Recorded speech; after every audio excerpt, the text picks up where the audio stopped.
नमस्कार। मैं विक्रम पटेल आप सभी को आपके अपने ही चैनल सीखे कुछ अलग में हार्दिक स्वागत करता हूं।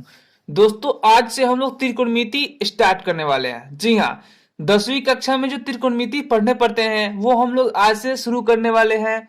तो प्लीज, यदि आप अभी तक हमारे चैनल को सब्सक्राइब नहीं किए हैं तो प्लीज हमारे चैनल को सब्सक्राइब कर ले और साथ ही साथ बेल आइकन ऑल प्रेस कर दे ताकि हमारी आने वाली अगली वीडियो की नोटिफिकेशन सबसे पहले आप तक पहुंचे। तो चलिए हम लोग ज्यादा देर ना करते हुए वीडियो को शुरू करते हैं। तो दोस्तों, 10वीं कक्षा में जो त्रिकोणमिति पढ़ने पड़ते हैं वो कितने मार्क्स के पूछे जाते हैं? दोस्तों यहाँ पे मैं लिख देता हूँ, क्या है वह 20 मार्क्स के क्वेश्चन इससे आते हैं। 20 मार्क्स, जी हाँ, 20 नंबर के क्वेश्चन सिर्फ त्रिकोणमिति चैप्टर से आते हैं। तो दोस्तों, 20 नंबर के जब त्रिकोणमिति चैप्टर से आते हैं तो आपके पास ऑब्जेक्टिव कितने रहते हैं? ऑब्जेक्टिव आपके पास 50 रहते हैं। और उसके बाद क्या है, 50 ऑब्जेक्टिव यानी आधा का जवाब देना पड़ता है ऑब्जेक्टिव में। तो दोस्तों, हम लोग त्रिकोणमिति यानी बहुत ही बारीकी से एक एक करके बहुत आसानी से सीखने वाले हैं। तो प्लीज आप वीडियो के अंत तक जरूर बने रहें। तो चलिए हम लोग शुरू करते हैं। दोस्तों यहाँ पे आप देख सकते हैं वो क्या है, हमारा त्रिकोणमिति अनुपात और सर्वसमीकाएं। दोस्तों, ये चैप्टर का नाम है। त्रिकोणमिति में जो पहला चैप्टर है वो क्या है, त्रिकोणमिति अनुपात और सर्वसमीकाएं, जिसको इंग्लिश में क्या कहते हैं, ट्रिगोनोमेट्रिक रेशियोज एंड आइडेंटिटीज। अब रेशियोज, दोस्तों रेशियो मीन्स क्या होता है? तो रेशियो मीन्स दोस्तों क्या होता है, अनुपात होता है। और आइडेंटिटीज मीन्स क्या होता है, सर्वसमीकाएं। तो दोस्तों, यदि आप सीबीएसई बोर्ड से हैं या बिहार बोर्ड से हैं या किसी अदर बोर्ड से हैं तो उससे कोई दिक्कत नहीं है। आपको आपको सिर्फ समझने हैं, बारीकी से समझने हैं कि हाँ किसे क्या कहते हैं, क्यों कहते हैं, ये सब मैं आपको बारीकी से फुल डिटेल में बताने वाला हूँ। तो यहाँ पे क्या हमारा त्रिकोणमिति है, त्रिकोणमिति है। अब यहाँ पे आप क्या करेंगे, शुद्धता पे भी ध्यान दे, त्रिकोणमिति लिखते कैसे हैं। तो त्रिकोणमितीय अनुपात और सर्वसमीकाएं जो चैप्टर है तो इसको इंग्लिश में कैसे लिखते हैं, ट्रिगोनोमेट्रिक रेशियोज एंड आइडेंटिटीज। तो ये तो चैप्टर का आपका नाम हो गया। तो इस प्रकार से आपको ये नहीं कि आप सिर्फ हिंदी जाने, इसका इंग्लिश भी जानना बहुत जरूरी होता है।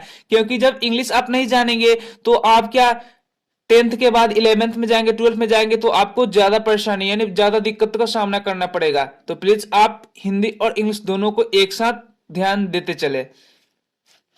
दोस्तों, तो आगे हम लोग बढ़ते हैं। अब तो त्रिकोणमिति ए अनुपात और सर्वसमीकाएं जो चैप्टर है तो ये तो हमने समझ लिया कि चैप्टर का नाम है। लेकिन हम जानते हैं त्रिकोणमिति कहते किसे हैं, त्रिकोणमिति होता क्या है, त्रिकोणमिति में क्या पढ़ने पड़ते हैं, क्या नहीं पढ़ने पड़ते हैं, आखिर त्रिकोणमिति का खोज किसने किया, क्यों किया, कब किया, ये हम लोग फुल डिटेल में सीखने वाले हैं। तो प्लीज आप वीडियो को अंत तक जरूर देखें, क्योंकि मैं बहुत फुल डिटेल में आपको बताऊंगा, वो आप देखेंगे उसके बाद आपको पता चले जाएंगे। तो सबसे पहले हम लोग जानते क्या है, इंट्रोडक्शन। अब इंट्रोडक्शन का मतलब होता क्या है, इंट्रोडक्शन जिसका हिंदी मतलब होता है भूमिका। अब इंट्रोडक्शन क्या है, अब जैसे मैं आपको बोलता हूं अपने बारे में इंट्रोडक्शन दीजिए, तो क्या आप अपने बारे में बताते हैं ना कि मेरा नाम, जैसे मान लीजिए कि मेरा नाम डैश कुमार है, मेरे पिताजी का नाम ये है, मेरे माताजी का नाम ये है, मेरा गांव का नाम ये आप बताते हैं कि नहीं, अपने आप में आप इंट्रोड्यूस करते हैं यानी अपना इंट्रोडक्शन देते हैं। उसी प्रकार जैसे हम लोग त्रिकोणमिति जो ये चैप्टर पढ़ रहे हैं तो क्या है, त्रिकोणमिति का ये परिचय क्या है, त्रिकोणमिति होता क्या है, त्रिकोणमिति कैसे बना है, ये हम लोग जानते हैं। तो सबसे पहले दोस्तों क्या है, त्रिकोणमिति। ये क्या है हमारा, त्रिकोणमिति। त्रिकोणमिति शब्द जो है ना दोस्तों, वो क्या है, एक ग्रीक भाषा के 3 अक्षरों से बना है। वो कैसे हम देखते हैं, त्रिकोणमिति शब्द क्या है, एक ग्रीक भाषा के 3 शब्दों से या अक्षरों से मिलकर बना है। वो कैसे हम देखते हैं, अब जैसे यहाँ पे आप देख सकते हैं क्या है, त्रिकोणमिति। यहाँ पे क्या है, त्रिकोणमिति। अब यहाँ पे देख सकते हैं त्रि प्लस कोण प्लस मिति, क्या है, ग्रीक, ये क्या है, ग्रीक भाषा के 3 शब्द से मिलकर बने हैं त्रिकोणमिति। क्या है, त्रिकोणमिति ग्रीक भाषा के 3 शब्दों से मिलकर बने हैं। वो क्या है, पहला है त्रि, दूसरा है कोण और तीसरा है मिति, यानी तीनों मिलकर क्या बनाते हैं, त्रिकोणमिति बनाते हैं। तीनों मिलकर क्या बनाते हैं, त्रिकोणमिति बनाते हैं। तो ये क्या है, यदि आपसे कोई पूछा कि त्रिकोणमिति किस भाषा से बना है तो आपको क्या ऑब्जेक्टिव इस प्रकार से आते हैं, त्रिकोणमिति किस भाषा से बना है तो आपको ऑप्शन वहां पे रहेगा, तो उसमें से एक ऑप्शन रहेगा क्या, ग्रीक भाषा, तो आपको टिक आउट कर देना है ग्रीक भाषा। यानी क्या है, त्रिकोणमिति एक ग्रीक भाषा से मिलकर बना है। तो क्या है, त्रिकोणमिति। अब दोस्तों त्रि का मतलब होता है क्या है, तो त्रि यानी त्रि तो आपको सीधे पहचान में आ जाएगा। त्रि का मतलब क्या होता है, त्रि का मतलब होता है 3, और कोण का तो मतलब आप जानते हैं कि कोण होता है। और तीसरा क्या है, मिति। तो दोस्तों मिति का मतलब ये होता है माप, माप या परिमाप इसे बोल सकते हैं, क्या है, यानी 3 कोणों की माप। क्या होगा, ये त्रिकोणमिति का परिचय हो गया। त्रि प्लस कोण प्लस मिति, जिसका अर्थ क्या हो गया, तीन कोण माप, यानी तीन कोण माप हो गया। अब इसको इंग्लिश में भी इसी प्रकार से इसका लिखा जाता है। वो क्या है, जैसे ट्री, क्या है, ट्री, ट्री, जिसका अर्थ है क्या, तीन, अभी आपने देखा। उसके बाद क्या है, गोनिया शब्द से मिलकर बना है, जिसका अर्थ होता है क्या, जिसका अर्थ होता है कोण। उसके बाद तीसरा क्या है, मेट्रोन, माप, जिसका अर्थ क्या होता है, माप, यानी इंग्लिश में हो गया और ये हिंदी में हो गया। यानी ट्री मीन्स तीन, गोनिया का मतलब होता है कोण, और मेट्रोन का मतलब होता है माप। तो ये हमने सीख लिया। तो दोस्तों क्या है, त्रिकोणमिति एक ग्रीक भाषा के तीन अक्षरों से मिलकर बना है, त्रि प्लस कोण प्लस मिति, जिसका अर्थ होता है तीन कोण माप। हमने समझ लिया। अब आगे देखते हैं स्टार पॉइंट अगला हमारा, ये क्या है, त्रिकोणमिति एक शाब्दिक अर्थ, यानी त्रिकोणमिति का शाब्दिक अर्थ क्या निकलेगा। तो अभी हमने क्या पढ़ा, तीन कोणों की माप, यानी तीन कोण माप, यानी तीन कोणों की माप क्या है, तीन कोणों की माप है त्रिकोणमिति का शाब्दिक अर्थ। यदि आपसे कोई पूछ देगा कि त्रिकोणमिति का शाब्दिक अर्थ क्या है, त्रिकोणमिति का अर्थ क्या होता है, तो आप उसे क्या बोलेंगे, तीन कोणों की माप। तो अब यहाँ पे क्वेश्चन आता है, अरे मेरे भाई, तो तीन कोणों की माप का ज्ञान कहाँ से मिलता है, किस जगह पढ़ते हैं, कब पढ़ते हैं। तो क्या है, अब मान लीजिए कि अब त्रिकोणमिति का अर्थ क्या है, त्रिभुज की माप। हम क्यों बोलेंगे, क्योंकि अब यहाँ पे क्या बोला जा रहा है, तीन कोणों की माप। तो क्या त्रिभुज में ही तीन कोण होते हैं क्या, चतुर्भुज में आपको तीन कोण दिखाई देते हैं, या आयत में आपको तीन कोण दिखाई देते हैं, वर्ग में तीन कोण दिखाई देते हैं, नहीं देते हैं। सिर्फ एक त्रिभुज है जिसमें तीन कोण दिखाई देते हैं।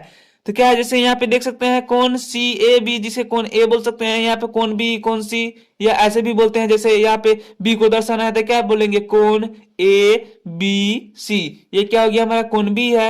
उसी प्रकार से क्या है, सी, तो इसे क्या बोल सकते हैं, कोण बी सी ए, ये हो गया। उसी प्रकार से क्या बोल सकते हैं, कोण ए को बोलना है तो क्या बोलेंगे, सी ए बी। इस प्रकार से क्या है, त्रिभुज में तीन कोण होते हैं और तीन भुजा होते हैं। तो यानी त्रिकोणमिति का अर्थ, शाब्दिक अर्थ क्या निकल रहा है, त्रिभुज की माप। इसे हम क्या बोल सकते हैं, त्रिभुज की माप बोल सकते हैं। त्रिभुज की माप क्यों बोल सकते हैं, क्योंकि त्रिकोणमिति का अर्थ होता है तीन कोणों की माप। तो तीन कोण किस में होते हैं, त्रिभुज में होते हैं, और कुछ में होता है, नहीं होते हैं। तो सिर्फ त्रिभुज में होते हैं। तो क्या है, त्रिकोणमिति में हम लोग सिर्फ त्रिभुज के बारे में जानेंगे, यानी त्रिभुज की माप के बारे में इसमें अध्ययन करेंगे। तो ये आपने समझ लिया। यदि आपसे कोई पूछ देगा कि त्रिकोणमिति में किस चीज का ज्ञान होता है, किस चीज के बारे में पढ़ा जाता है, तो त्रिकोणमिति में क्या होता है, त्रिकोणमिति में त्रिभुज की माप के बारे में पढ़ा जाता है, उसका अध्ययन किया जाता है। तो ये आपने समझ लिया। और आगे क्या है हमारा, त्रिकोणमिति में त्रिभुज की भुजाओं और कोणों के बीच के संबंध का अध्ययन किया जाता है। तो अभी तो आपने समझा कि त्रिभुज की माप का इसमें अध्ययन किया जाता है, लेकिन त्रिकोणमिति में क्या है, त्रिभुज की भुजा। अब भुजा क्या होता है दोस्तों, ए बी क्या है, भुजा है, बीसी क्या है, भुजा है, एसी क्या है, ये भुजा है। यानी क्या है, त्रिभुज की भुजाओं और कोणों, कोणों के बारे में तो अभी हमने समझा कि तीन कोणों की माप तो क्या है, त्रिभुज में करते हैं। लेकिन त्रिकोणमिति में क्या होता है, त्रिभुज की भुजाओं और कोणों के बीच के संबंध, उसके बीच में क्या संबंध है, इसके बारे में क्या इसमें पढ़ा जाता है। तो दोस्तों अभी हमने क्या सीखा, एक बार हम लोग इसे रिवाइज कर देते हैं।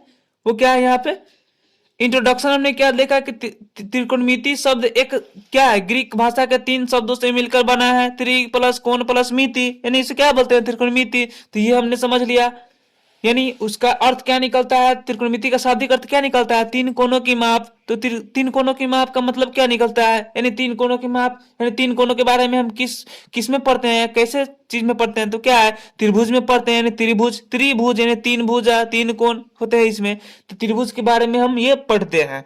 और अगला क्या निकला है हमारा, अगला क्या था हमारा स्टार पॉइंट, त्रिकोणमिति में त्रिभुज की भुजाओं और कोणों के बीच के संबंध। अब त्रिभुज की भुजा में क्या संबंध है, इसके कोण में क्या संबंध है, आपस में इसके संबंध को भी हम लोग बारीकी से पढ़ते हैं। तो आगे हम देखते हैं, आगे हमारा क्या है, अगला स्टार पॉइंट क्या है हमारा, अतीत में। अतीत में यानी बहुत पहले, यानी बीते दिनों। अतीत में खगोल शास्त्र यानी एस्ट्रोनॉमर्स जिसे कहते हैं, इंग्लिश में खगोल शास्त्री को क्या बोलते हैं, एस्ट्रोनॉमर्स बोलते हैं। यानी अतीत में खगोल शास्त्री एस्ट्रोनॉमर्स जिसे बोलते हैं, त्रिकोणमिति का प्रयोग। त्रिकोणमिति का क्या है, त्रिकोणमिति का प्रयोग पृथ्वी से सूर्य, यानी पृथ्वी से सूर्य और तारे एवं ग्रहों की दूरियां ज्ञात करने के लिए किया जाता था। अब कैसे ज्ञात किया जाता था, अब पृथ्वी से, मान लीजिए कि यहाँ क्या है हमारा, ये पृथ्वी है, यहाँ पे हम लोग रहते हैं पृथ्वी पे। अब पृथ्वी से सूर्य की दूरी कितनी है, तो इस प्रकार से यहाँ से मान लीजिए कि यहाँ से क्या है, मैंने यहाँ से लाइन खींच दिया, तो यहाँ से मैंने ये लाइन खींच दिया। अब क्या है, अब यहाँ से हम मान लीजिए कि यहाँ से इसकी दूरी क्या होगी, ये तो दूरी हमको निकालना ही है। अब यहाँ से क्या है, इसका ये आधार हो जाता है। यहाँ से मान लीजिए कि कोई चीज आप गिराते हैं तो वो सीधी जाती है, लंब इसे बोलते हैं। तो इस अभी क्या होता है, यहाँ यानी आप पृथ्वी पे बैठे बैठे ही क्या इसकी दूरी का पता लगा सकते हैं। वो कैसे, हम क्या है, पहले खगोल शास्त्री सिर्फ त्रिकोणमिति का इसी के लिए उपयोग करते थे। सिर्फ क्या है, पृथ्वी से सूर्य की दूरी कितनी है, तारे की दूरी कितनी है, सूर्य से ग्रह की दूरी कितनी है, यानी इसकी दूरी निकालने के लिए सिर्फ उपयोग किया जाता था। समझ में आपको आ गया कि सबसे पहले क्या खगोल शास्त्री के जो थे वो क्या पृथ्वी से सूर्य की दूरी कितनी है, तारे की दूरी कितनी है, ग्रहों की दूरी कितनी है, ये पता करने के लिए इसका त्रिकोणमिति का उपयोग करते थे। लेकिन आगे हम देखते हैं, आगे क्या है हमारा, अब त्रिकोणमिति में माने अभी के डेट में क्या है, अब त्रिकोणमिति में त्रिभुज की भुजाओं और कोणों की माप तथा भुजाओं और कोणों के बीच के संबंध भी शामिल है। अब देखिए, अब यहाँ पे क्या बोला जा रहा है, पहले तो सिर्फ क्या सूर्य की दूरी कितनी है, तारे की दूरी कितनी है पृथ्वी से, ये पता लगाने के लिए त्रिकोणमिति का उपयोग किया जाता था। लेकिन अब के दिनों में क्या है, त्रिकोणमिति में त्रिभुज की भुजाओं यानी त्रिभुज की भुजाओं और कोणों की माप तथा भुजाओं और कोणों के बीच के संबंध भी शामिल है। यानी अब त्रिभुज के बारे में भी इसमें पढ़ा जाता है। त्रिभुज में त्रिभुज के कोण और भुजा के बीच में क्या संबंध है, उसके बाद में भुजा और कोण के बीच में क्या संबंध है, इसके बीच के जो संबंध होते हैं इसके बारे में भी अध्ययन किया जाता है, यानी पढ़ा जाता है। तो ये आपने समझ लिया। अब आगे आता है हमारा क्या, त्रिकोणमितीय अनुपात। क्या है हमारा त्रिकोणमितीय अनुपात, जिसे इंग्लिश में क्या बोलते हैं, ट्रिगोनोमेट्रिक रेशियो। ट्रिगोनोमेट्रिक रेशियो इसे बोलते हैं। अब ये होता क्या है, तो अभी तो हमने पढ़ा कोण और भुजाओं के बीच के संबंध को, तो वो संबंध कैसे बताता है हम यहाँ पे देखते हैं। तो क्या है हमारा त्रिकोणमिति में भुजाओं के अनुपात, भुजाओं के अनुपात, अनुपात तो आप जानते हैं रेशियो। त्रिकोणमिति में भुजाओं के अनुपात, मान लीजिए कि यहाँ पे मान लीजिए कि ए बी है, ए बी बटा मान लीजिए मैं बीसी लिख सकता हूँ, क्या है ए बी अनुपात इसे बोल सकते हैं बीसी, इस प्रकार के, यानी बटा में जो लिख देंगे क्या है एक उतना अनुपात उतना हो गया। त्रिकोणमिति में भुजाओं के अनुपात एवं कोणों के संबंध का अध्ययन किया जाता है। अब त्रिकोणमिति में अभी आपने देखा क्या है, पहले तो सिर्फ खगोल शास्त्री क्या उपयोग करते थे, दूरी निकालने के लिए करते थे, जो हाइट एंड डिस्टेंस में अभी भी आप पढ़ेंगे। लेकिन अब क्या है, अब के डेट में क्या है, त्रिकोणमिति का उपयोग त्रिभुज की भुजाओं और कोने के बीच में क्या संबंध होता है इसे भी ज्ञात करने के लिए किया जाता है। ये भी अब शामिल हो गए हैं। तो उसमें क्या अनुपात होता है, अनुपात एवं कोणों के संबंध का अध्ययन किया जाता है। ये अनुपात त्रिकोणमितीय अनुपात कहलाते हैं। अब आपसे कोई क्वेश्चन करेगा कि त्रिकोणमितीय अनुपात किसे कहते हैं, व्हाट इज ट्रिगोनोमेट्रिक रेशियोज, तो आपको क्या बोलना है, त्रिकोणमिति में क्या है, त्रिकोणमिति में भुजा के अनुपात यानी भुजाओं के अनुपात और कोणों के बीच का संबंध का जो अध्ययन किया जाता है वो क्या होता है, उसे हम अनुपात यानी क्या उस अनुपात को क्या कहते हैं, त्रिकोणमितीय अनुपात कहलाते हैं। तो ये हमने समझ लिया। तो ये आपसे क्वेश्चन कोई भी कर सकता है कि त्रिकोणमितीय अनुपात, आप त्रिकोणमिति पढ़ते हैं तो त्रिकोणमितीय अनुपात होता क्या है। दोस्तों हम लोग फुल डिटेल में सभी चीजों को एक एक करके चालू करेंगे, वरना हम चाहते तो आपको डायरेक्ट फॉर्मूला बता के भी क्वेश्चन को सोल्व करवा सकते थे। लेकिन दोस्तों किसी भी चीज को पढ़ने से पहले उसकी गहराई की ओर जाना जरूरी होता है। किसी भी चीज को पढ़े लेकिन आप बहुत बारीकी से और गहराई में पढ़े, नहीं तो ऊपर ऊपर आप पढ़ेंगे तो आपके पास कुछ भी नॉलेज नहीं हो पाएंगे। तो मुझे जितना नॉलेज है मैं आपके पास शेयर कर रहा हूं। मुझे व्यू आए या ना आए उससे कोई फर्क नहीं पड़ता है। दोस्तों मेरी वजह से 5 ही विद्यार्थी 10 ही विद्यार्थी पढ़ेंगे, लेकिन मेरी वजह से कुछ सीखेंगे तो सही। मेरा सिद्धांत ये रहता है। वरना आप यूट्यूब पे बहुत सारे वीडियोज हैं, आप कोई भी सर पढ़ा रहे हैं तो किसी भी सर का क्लास कीजिए तो बहुत अच्छे ढंग से कीजिए। ये नहीं कि आप यहाँ पे किए वहां पे किए, इस तरह से नहीं कीजिए। किसी भी टीचर का आदर कीजिए। किसी भी सर के साथ आप पढ़ते हैं तो आराम से अच्छी ढंग से पढ़ें, मेरा यही मानना है। तो यहाँ पे आप देख सकते हैं हमने ये अनुपात के बारे में पढ़ लिया। अब आगे क्या आता है, अगला स्टार पॉइंट क्या है हमारा, ग्रीक गणितज्ञ हिपार्कस। अब यहाँ पे हम लोग बहुत ही मस्त चीज पढ़ने वाले हैं, वो क्या है, ग्रीक गणितज्ञ। अभी आपने इसके पहले क्या पढ़ा था कि त्रिकोणमिति क्या एक ग्रीक भाषा के एक शब्द से बना है, क्या है 3 शब्दों से मिलकर बना है।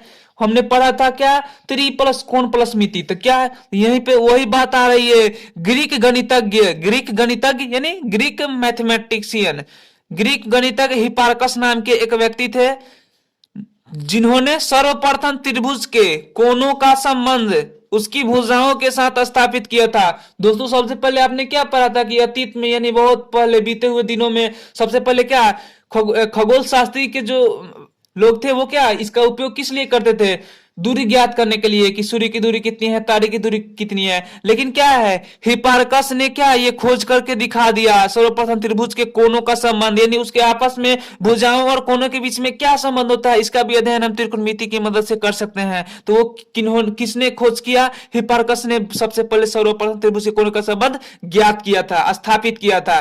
तो ये जिसे हम क्या फादर ऑफ त्रिकोणोमेट्री बोलते हैं, यानी क्या त्रिकोणमिति के पिता किसे कहते हैं, तो हिपार्कस इसे आप बोल सकते हैं। यानी इन्होंने ही खोज किया जिसकी बदौलत आज हम लोग त्रिकोणमिति में त्रिभुज की भुजाओं के बारे में अध्ययन कर रहे हैं।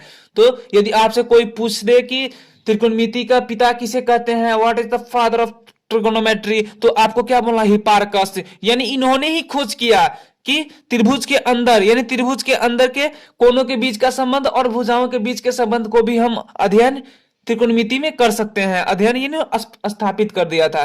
तो दोस्तों हमने यहां तक ले बहुत ही बारीकी से, वो फुल डिटेल में। दोस्तों आप अपने नोटबुक में इसे, अपने कॉपी में इसे नोट जरूर कर ले। तब तक के लिए धन्यवाद। ये वीडियो आपको कैसी लगी प्लीज कमेंट करके बताएं। इस वीडियो में किसी भी प्रकार की कोई कमी रहती है तो प्लीज आप कमेंट करें, अगली बार से सुधार करके मैं बनाऊंगा। तो यदि आपको ये वीडियो थोड़ी भी अच्छी लगी तो प्लीज वीडियो को लाइक करें और अपने दोस्तों के पास शेयर जरूर करें। दोस्तों इस चैनल पे फ्री में, यानी फ्री ऑफ कॉस्ट आपको मैथ की क्लास कराई जाएगी, क्लास 10th की। अभी त्रिकोणमिति हम लोग स्टार्ट किए हुए हैं। हमारी टीम जैसे जैसे ज्वाइन करती है वैसे वैसे सभी सब्जेक्ट के टीचर्स आपको प्रोवाइड कराए जाएंगे, सभी विषयों की तैयारी कराई जाएगी।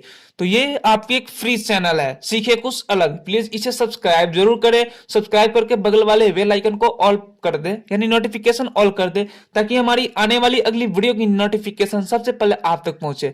तो तब तक के लिए धन्यवाद। फिर मिलते हैं नेक्स्ट वीडियो में। जय हिंद, जय भारत।